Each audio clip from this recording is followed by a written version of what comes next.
하나님 말씀은 룻기서 제4장 1절 말씀부터 6절 말씀까지를 제가 읽어드리겠습니다.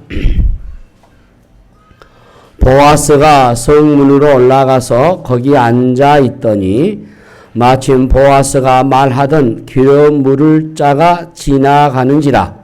보아스가 그에게 이르되 아무개여 이리로 와서 앉으라 하니 그가 와서 앉음에 보아스가 그 성읍 장로 10명을 청하여 이르되 당신들은 여기 앉으라 하니 그들이 앉음에 보아스가 그 기업 물을 자에게 이르되 모압 지방에서 돌아온 나오미가 우리 형제 엘리멜렉의 소유지를 팔려하므로 내가 여기 앉은 이들과 내 백성의 장로들 앞에서 그것을 사라고 내게 말하여 알게 하려 하였노라. 만일 내가 물으려면 물으려니와 만일 내가 물으지 아니하려거든 내게 고하여 알게 하라. 내 다음은 나요. 그 외에는 물을 자가 없느니라 하니 그가 이르되 내가 물으리라 하는지라. 보아스가 이르되 내가 나오미의 손에서 그 밭을 사는 날에 곧 죽은 자의 아내 모압 여인 룻에게서 사서 그 죽은 자의 기업을 그의 이름으로 세워야 할지라 하니 그 기업 물을 자가 이르되 나는 내 기업에 손해가 있을까요? 나를 위하여 물으지 못하노니 내가 물을 것을 내가 물으라. 나는 물으지 못하겠노라 하는지라. 아멘. 우리 같이 인사 나누십시다. 이제로 오신 당신은 이생하다 아름다운 분이십니다. 오늘 말씀을 이제 본문을 삼아서 역정글 이은 키워드라 7번째 룻기에서 강의되겠습니다. 이 룻기에서 우리가 계속 보고 있는데요. 저는 이 말씀을 묵상하면서 하나님이 자기 백성을 자기의 구속사를 어떻게 전개해 나가는가? 이 룻기서 1장 참 매우 어둡지 않습니까? 앞이 보이지 않는 그런 슬픔이 가득하잖아요. 그런데 2장을 열어보면은 2장에서 나오미와 룻이 베들레헴으로 다시 돌아오면서 서광이 비쳐요. 그렇죠? 근데 아직 동이 트기에는 이른 새벽 같습니다. 자, 3장을 보니까 3장에서는 이 보아스와 룻의 관계가 급진전하면서 핑크빛 기류가 물이 익습니다. 이제 4장으로 넘어왔습니다. 자, 이 룻과 보아스의 결혼이 과연 이루어질 것인가? 초미의 관심사죠. 보아스와 룻과의 결혼하기 위해서 보아스는 기본적으로 거치는 절차를 지금 밟고 있어요. 이게 기업 물을 자로서 자신보다 더 우선권을 가지고 있는 사람과 먼저 문제를 해결해야 합니다. 그래서 그 앞에 우리가 3장 18절에 나오며 그러잖아요. 그 사람을 보아스를 가리켜요. 그 사람이 오늘 이 일을 성취하기 전에는 쉬지 아니하리라 라고 말했어요.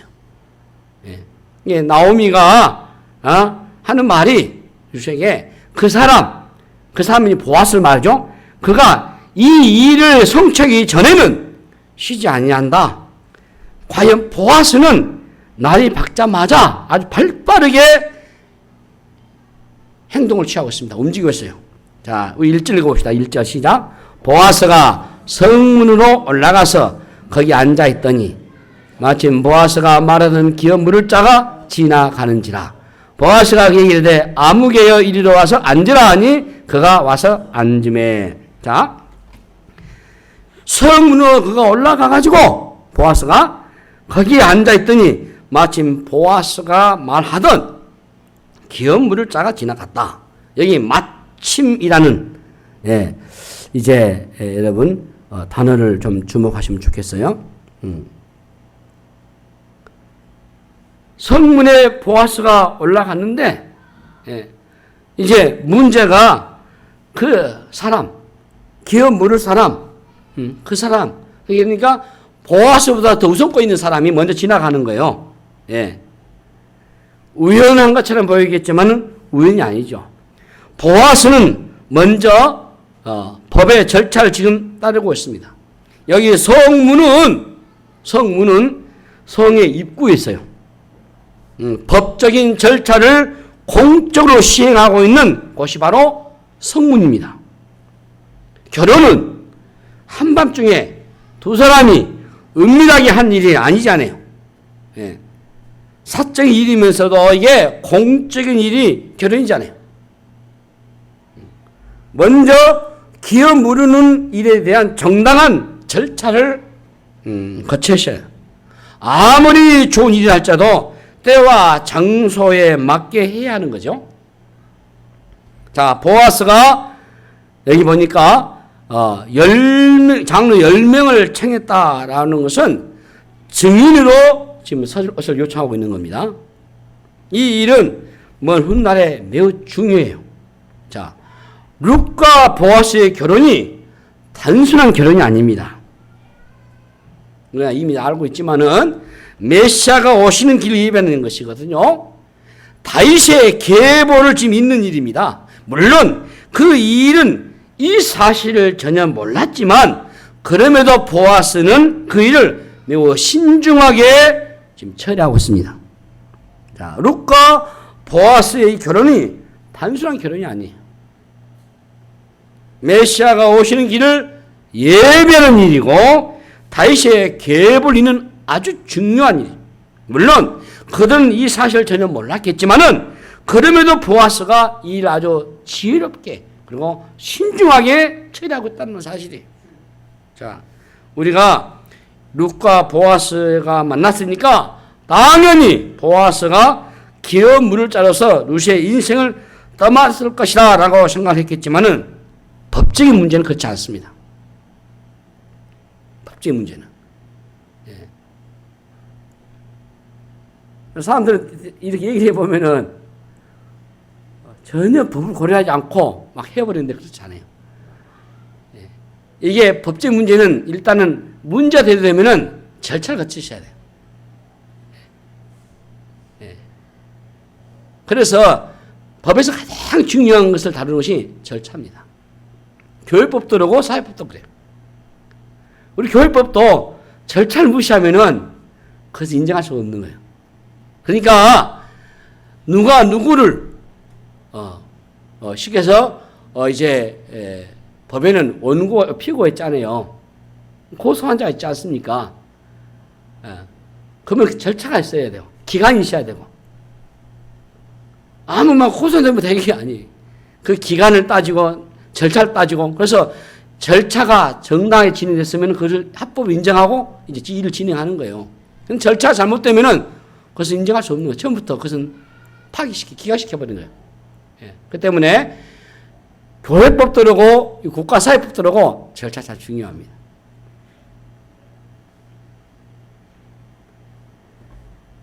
여기 지금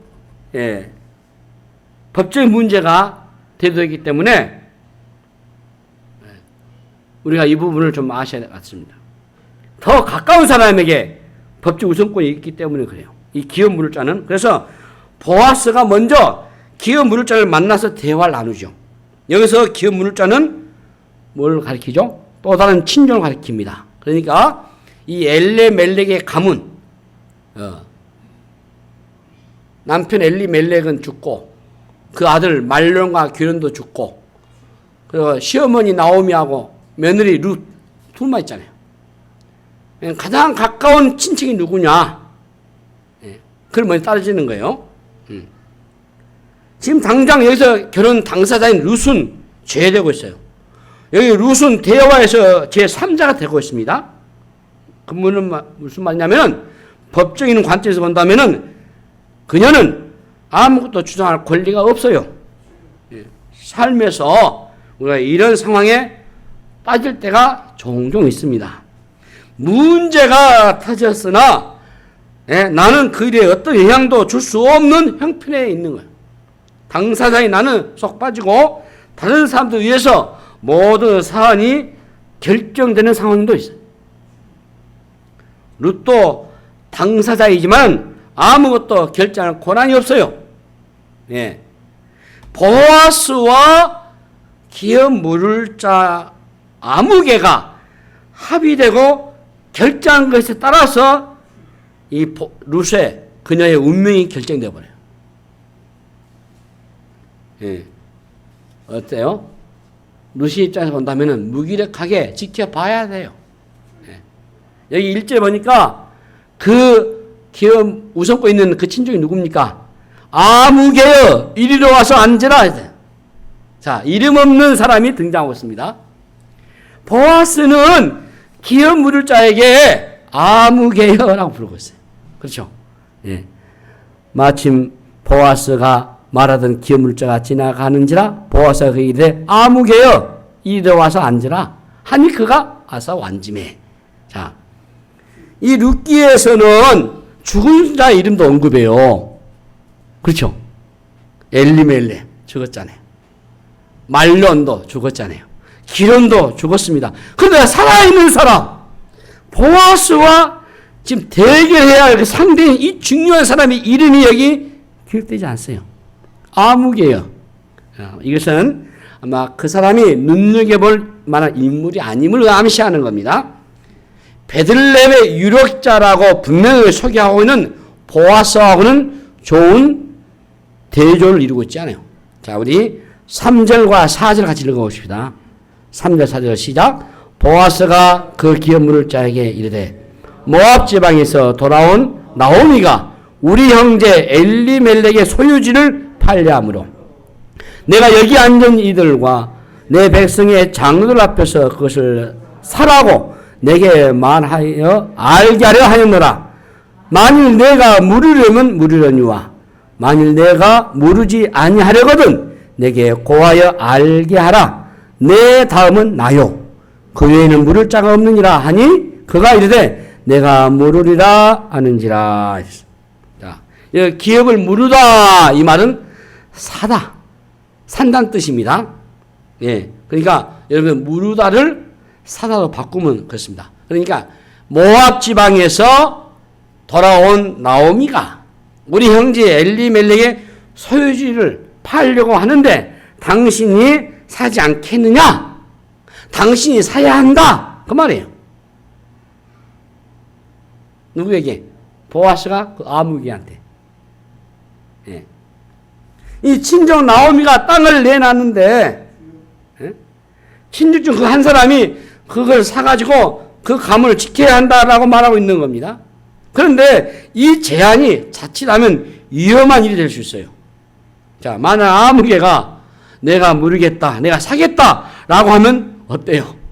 문제가 심각하죠. 보아스와 룻의 결혼 계획이 무산될 수도 있습니다. 따라서 매우 긴장되는 순간이에요. 아무개라고 하는 이 친족이 보아스의 제안을 받아들이면은 룻도 그와 함께 결혼해야 돼요. 뭔가 이루어지는 듯 하다가도 일이 틀어져 버릴 것 같은 아찔한 순간 우리가 맞을 때가 있습니다. 순조롭게 진행되는 줄 알았는데 갑자기 위기를 맞아요. 어떻게 될지 알 수가 없어요. 역전은 순식간에 일어나겠지만은 그 과정에서 수없이 엎치락 뒤치락 하는 일이 일어나요. 자, 평소에 보아스는 젠틀한 사람이잖아요. 네. 그래서 이미 우리가 2장을 3장을 보면서 보아스가 참 대단한 신사다라고 다 알았어요. 그런데 지금 상황은 별로 융통성이 없는 사람처럼 보이죠. 룻을 사랑한다면은 모사를 짜서라도 일이 잘 되도록 해야 되겠는데 우선권 가진 친족이 양보라도 할 것처럼 너무 점잖게 행동하고 있잖아요. 그런데 이 아무개의 대답이 뭐였습니까? 내가 물으리라. 자기가 사겠다는 겁니다. 그 땅을. 엘리멜렉의 소유지를. 이렇게 되면 모든 계획이 수포로 들어가는 게 아니겠습니까? 이 아무개의 대답에서 보아스의 얼굴이 일그러졌을 것입니다. 세상에요. 일이 쉬운 게 없어요. 간단해 보이는 일도 막상 닥치고 보면 만만하지 않습니다. 네. 작은 문제도 문제고 큰 문제도 문제죠. 작은 문제라도 잘못 풀면은 큰 문제가 됩니다. 우리 인생의 복병은 그래서 곳곳에 널려 있어요. 그러므로 여러분 방심은 그런 물이에요. 예. 풀려야 풀리는 겁니다. 예. 어떤 사람은 다급한 문제를 앞에 두고 열심히 기도하다가 문제가 거의 해결될 듯한데 그때부터 기도하지 않아요. 야, 그러면 안 되잖아요. 응? 열심히 하다가 그때부터 슬슬 빠지기 시작하니까 본인은 다 됐다는 거죠. 99% 됐다는 거죠. 하지만 이상하게 일이 꼬이기 시작합니다. 쉽게 해결되지 않습니다. 그러면 그때부터 다시 나와서 주님 하고 외칠 수밖에 없잖아요. 가까이 온 것 같았던 그 역전이 갑자기 눈앞에서 드러나버린 거예요. 여기 아무개가 내가 물으라 라고 대답했을 때 보아스의 가슴은 철렁했을 겁니다. 응? 5절에 그렇지 않아요? 내가 나오미의 손에서 그 밭을 사는 날에 곧 죽은 자의 아내 모압 여인 루색에서 사서 그 죽은 자의 기업을 그의 이름으로 세워야 할지라 했다. 내가 5절이죠. 내가 나오미의 손에서 그 밭을 산 날에 곧 죽은 자의 아내 모압 여인 루색에서 사서 그 죽은 자의 기업을 그의 이름으로 세워야 할 것이다. 나오미뿐만 아니라 며느리 그 모압 여인 룻과도 결혼해가지고 내가 기업을 일으킨다 그 말이에요. 재미있는 것은 여기서 보아스가 처음에는 이 얘기를 하지 않았어요. 처음부터 얘기한 거 아니에요. 그러자 기업 물을 자의 태도가 돌변해버려요. 얼굴이 새카매지면서 나는 물으지 못하겠노라. 어때요? 금시의 말을 번복해버리죠. 자, 엘리멜렉의 소유주를 나오미가 팔려고 한다고 하는 얘기를 듣고 아무개는 그 늙은 나오미만 죽을 때까지 돌보다가 그녀가 죽으면은 그 땅을 물려받을 것이다라고 하고 계산을 해야 한 거예요. 그만하면 괜찮은 거리죠. 하지만 거기에 모압 여인 룻이 있다면은 계산은 달라지는 겁니다. 나오미만 책임지는 게 아니고 젊은 과부 이 룻까지 끌어안으셔야 돼요. 룻과 결혼도 해야 되고 룻과의 사이에서 자녀 나오면은 그 아이들의 이름은 룻의 죽은 남편의 성을 따라야 되고 이 자녀들이 장성하면은 자신이 가지고 있던 땅까지 룻이 낳은 자녀에게로 넘어가게 되고 막 손해도 이런 손해가 없어요. 그래서 아무개는 말 바꿔버린 겁니다. 기업을 물지 않겠다라고 대답해버린 거예요. 그게 바로 보아스가 기다리는 대답이죠. 처음엔 보아스가 아무런 수도 쓰지 않고 정직하게 문제를 접근한 것이 우리가 봤을 때 답답해 보였어요. 하지만 지금 보니까 매우 지혜로운 전략을 짠 것 같습니다. 아무개로 하여금 손익을 다 계산해 보도록 유도한 전략이죠. 아무개는 이름조차 언급하지 않는 것으로 보여서 애초부터 나오미의 기업을 물을 자가 아니었던 것 같습니다. 이런 아무개들 때문에 우리가 때로는 가슴을 쓸어낼 때가 많아요. 드디어 보아스에게도 공이 넘어왔습니다. 보아스가 계획하고 생각한 대로 결론이 난 겁니다. 자, 룻의 운명이 다른 사람에게 넘어가려다가 다시 보아스에게로 넘어왔습니다. 자, 우리가 이런 내용을 살펴보면서 이 보아스와 아무개와의 대화 속에서 룻은 빠져있잖아요. 이 두 남자의 판단과 결정에서 룻의 운명이 결정되거든요. 참 룻으로 봤을 때는 억울한 일이죠. 그러나 우리는 알고 있습니다. 이 대화의 결론을 끌어내는 것은 그 두 사람에게만 있지 않다는 것을 상황을 보아도 누구도 그 대화의 주도권을 쥐고 있는 것처럼 보이지 않습니다. 보아스가는 목표가 분명했지만은 표면적으로는 아주 차분해요. 그는 자연스럽게 사무적으로 얘기를 끌고 가고 있어요. 아무개나 마찬가지요. 그는 어떤 목적을 가지고 얘기를 끌어가는 그런 화자가 아니죠. 아무개는 루시에 대해서 친종 나오미에 대해서 아는 것이 별로 없어요. 보아스의 말에 의하면은 나오미와 루시에 대한 소문이 베들레헴에 떠들썩하게 했다고 하는데 아무개는 전혀 들은 바가 없는 모양 같습니다. 그는 친족에 대해서 전혀 관심이 없는 사람입니다. 오직 그는 어때요? 계산에만 밝아요. 세속적인 사사시대의 전형적인 인물이에요. 네. 그의 이름이 없는 이유를 여러분 이제 알겠죠? 그렇다면 이 루시의 운명이 달린 이들의 대화를 지금 누가 이끌고 가고 있습니까? 보아스와 아무개의 대화를 주도하신 이가 누구십니까? 우리 하나님이시죠.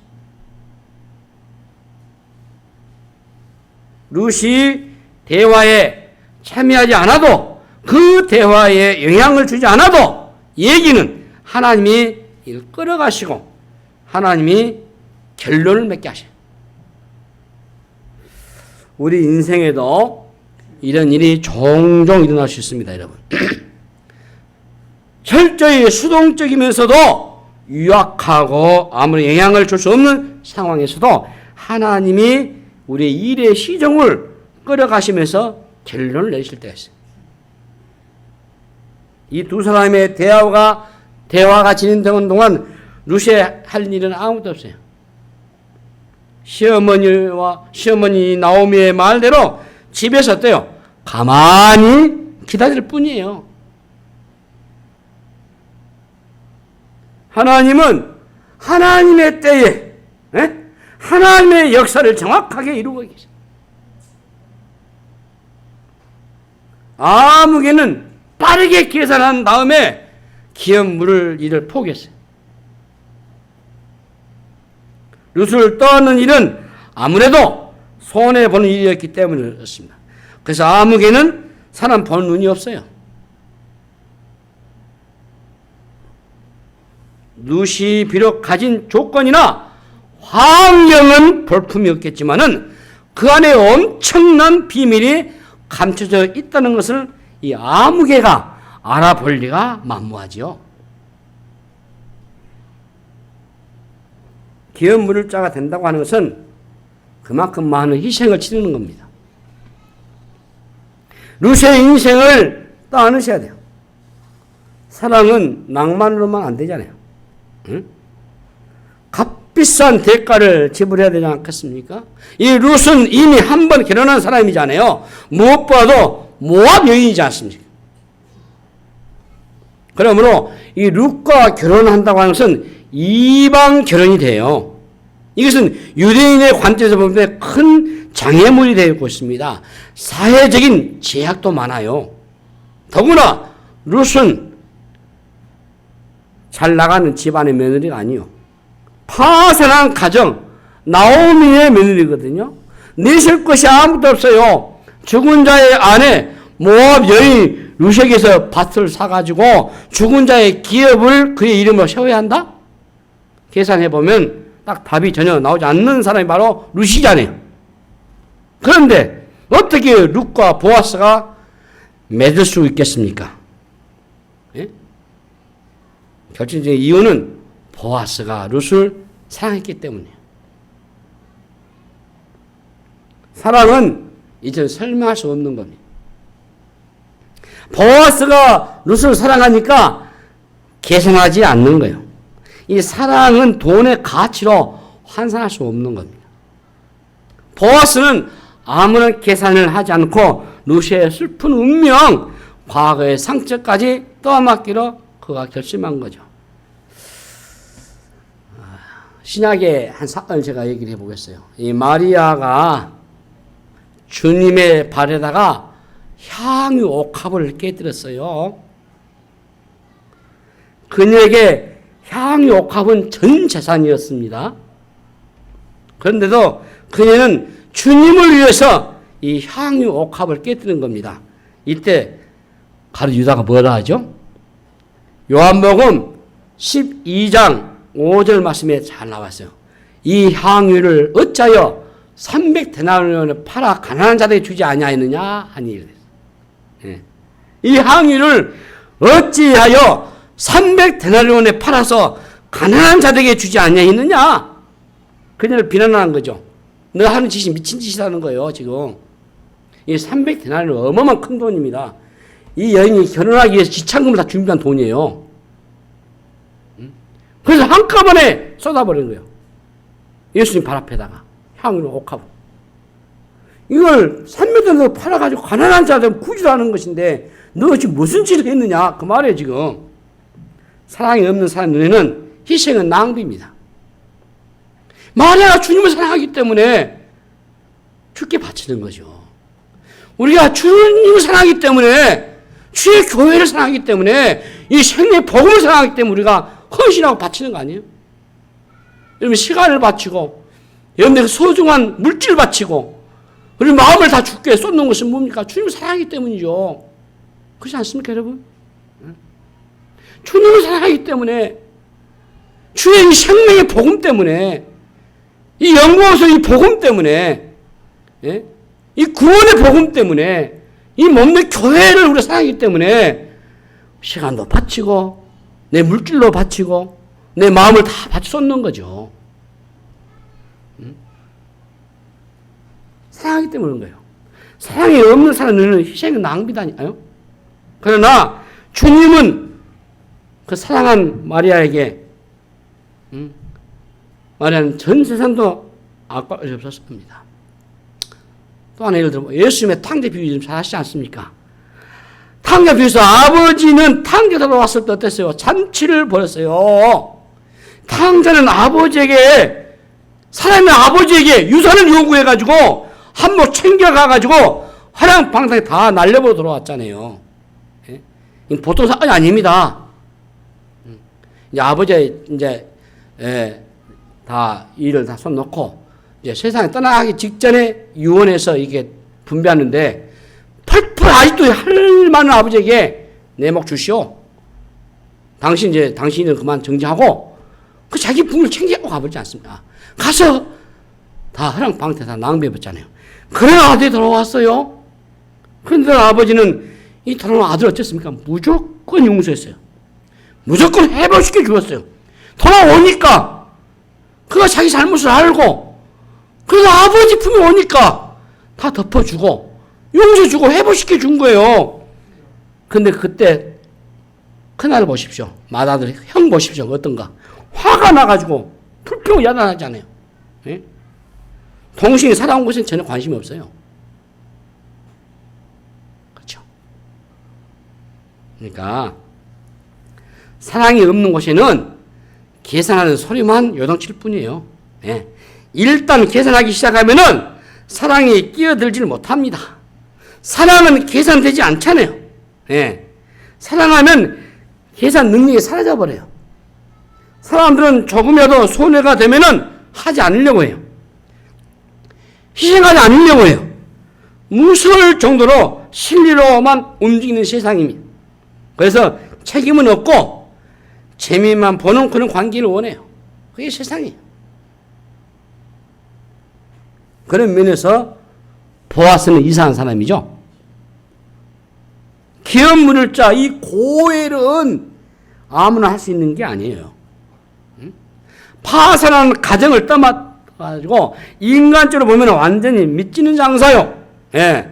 기업 물을 자가 된다고 하는 것은 모든 것을 떠안는 겁니다. 그냥 적당히 주고받는 관계가 아니에요. 그래서 기업 물을 자, 즉 고엘은 구속자입니다, 여러분.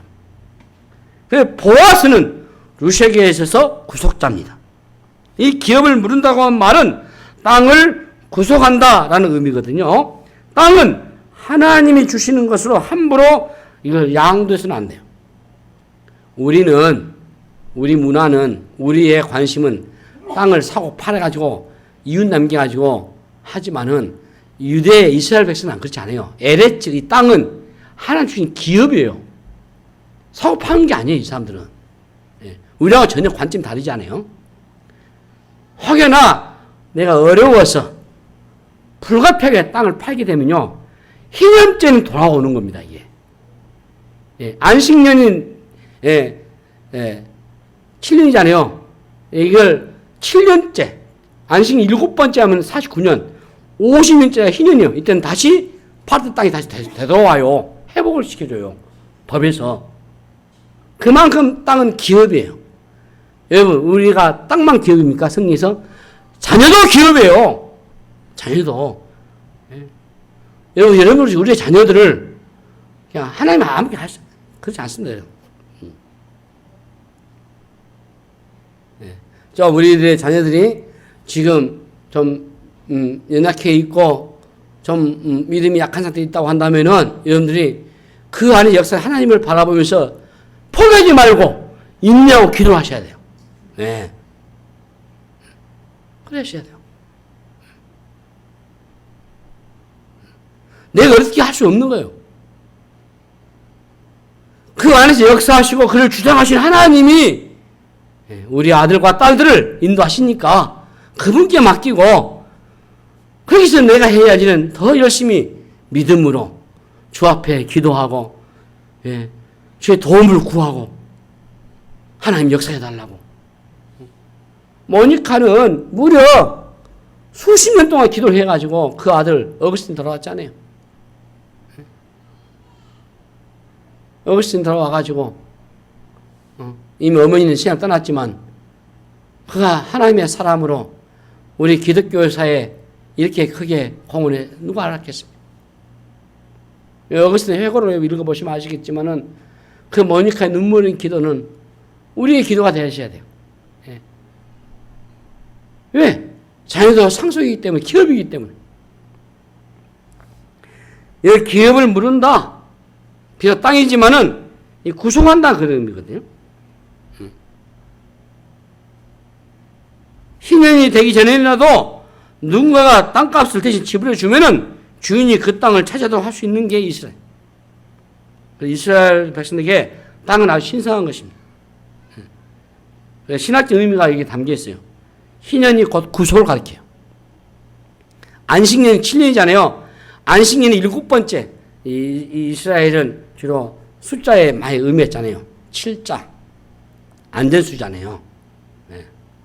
안식이기 때문에. 7째 되는 해, 그러면은 49년째, 돌아오는 해, 50년째 희년이에요. 이 구속으로. 우리가 여기 보아스가 룻을 사랑하기로, 룻과 결혼하기로 의지적으로 결단해서 보게 됩니다. 그것은 일방적이요. 룻이 보아스에 받들어 온 순간부터 보아스의 마음은 룻을 향해서 일방적으로 설레었어요.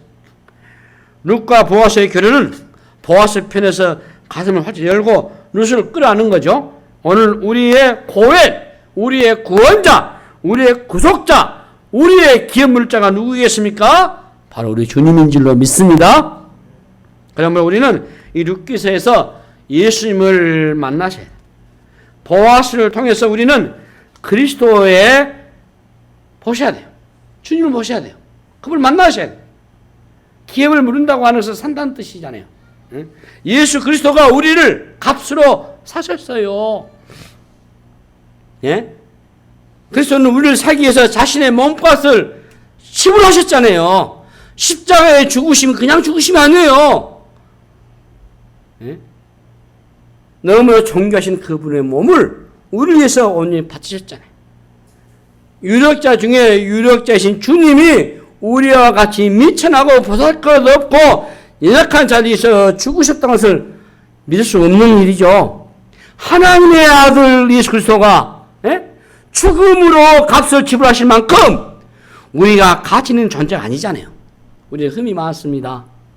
우리는 하나님 품에 맡길 만큼 깨끗하지 않고요. 그럼에도 불구하고 하나님은 강력한 의지를 가지고 우리를 대하시고 우리에게 다가오시고 우리를 사랑하시기로 작정하셨어요. 그리고 도무지 이루어질 수 없는 그 사랑을 이루기 위해서 그분이 온몸을 던지셨어요. 슐라미 여인과 솔로몬의 사랑 얘기도 이와 비슷합니다. 슐라미 여인은 자신의 왕을 사랑할 만한 자가 아니에요. 얼굴도 검고 비천하고 내색 옷이 없는 자신을 왕이 사랑하니까 슐라미 여인은 처음에서 놀라서 도망쳐요. 아가씨 읽어보세요. 그리스도를 만나기 전 우리는 어떻게 보면 재난을 당한 자였어요. 죽은 자였어요. 폐허 속에서 소망이 없던 자였습니다. 절망의 밑바닥을 헤매던 자였어요. 파산한 자와 같습니다.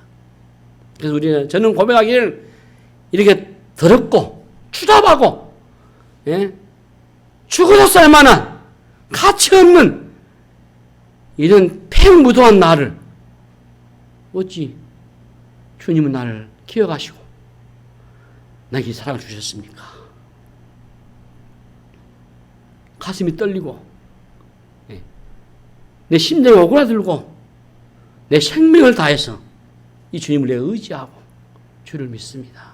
그냥 감격하고 그냥 고마울 뿐이에요. 그냥 감사할 뿐이에요. 예수 그리스도의 그분의 일방적인 사랑 때문에 우리의 인생이 다시 시작된 거 아닙니까? 그 사랑은 우리의 입장에서 설명되지 않아요. 그리스도를 만난 후에 그래서 우리의 인생은 바뀌었어요.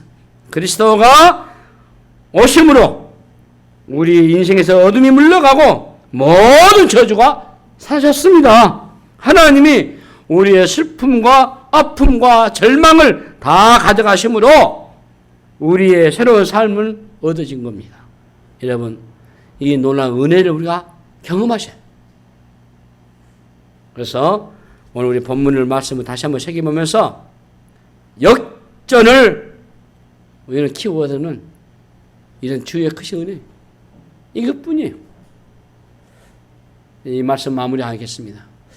복이 무엇인가? 제가 아침에 묵상하면서 복은 여기 민수기의 6장에서 하나님이 아론의 제사장의 축복을 하는 것처럼 지켜주시고 지켜주시고 그러잖아요. 지켜주시고 은혜 주시고 평강 주심이 복이다. 하나님의 지키심과 돌보심과 은혜 평강이 오늘도 저 여러분에게 더 풍성히 임하시고 우리의 영원한 고멜 대신 고열 대신 기업 물주 대신 구속자 대신 그리스도 예수 안에서 승리하는 여러분 다 되시길 주님의 이름으로 축복합니다. 하나님 아버지 은혜를 감사합니다. 우리의 기업 물자로 우리의 구속자로 오셔서 우리에게 영원한 생명 주시고 또 복 주시니 감사합니다. 하나님 이 은혜를 누렸사오니 이 은혜와 이 복을 우리 하나님께 영광이 되게 하시고 주의 풍성한 부유함에 사는 자들 되게 하여 주시옵소서. 우리 삶에 대역전국을 일으키는 키워드 주를 만나는 역사 있게 하여 주시옵소서. 감사하고 우리 구주 예수 이름으로 간절히 기도하옵나이다. 아멘.